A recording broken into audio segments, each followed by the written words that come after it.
We just finished a retreat on Vajrasattva and talking about purification and the four opponent powers.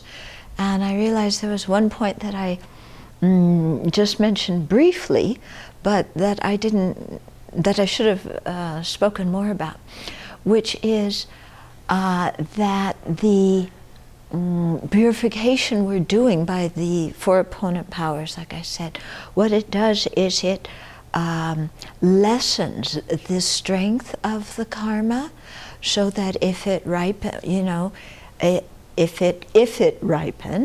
the suffering result won't last as long, or it won't be as powerful. But the only thing that really eliminates the karmic seed from the mind stream is the meditation on emptiness. In other words, recitation of Vajrasattva mantra and so on, the other methods that I mentioned, that is like burning the seed. So you may still have a burnt seed that's in a field, but that's different than having no seed whatsoever. So you may make the seed smaller, you may make it so it can't ripen, you may purify a lot so that it's burnt, but the only thing that really takes it out of the mind stream altogether is the realization of emptiness. And so for that reason, meditating on emptiness is really important. So in the Vajrasattva practice, you want to especially remember that you are not some concrete inherent entity. Vajrasattva is not some self-existent personality. And especially that our negative karma isn't cast in concrete. And that you see, one of the ways to see the emptiness of all these things is through the meditation on dependent arising.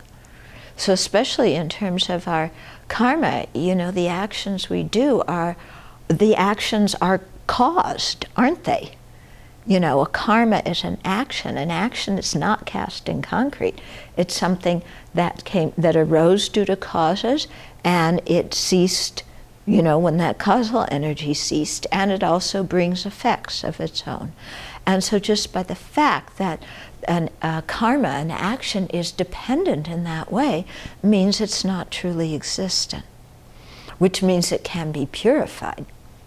If our karma were cast in concrete and existed, from its own side, independent of other factors, first of all, there would be no way to create it, but second of all, even if we created it, there would be no way to purify it.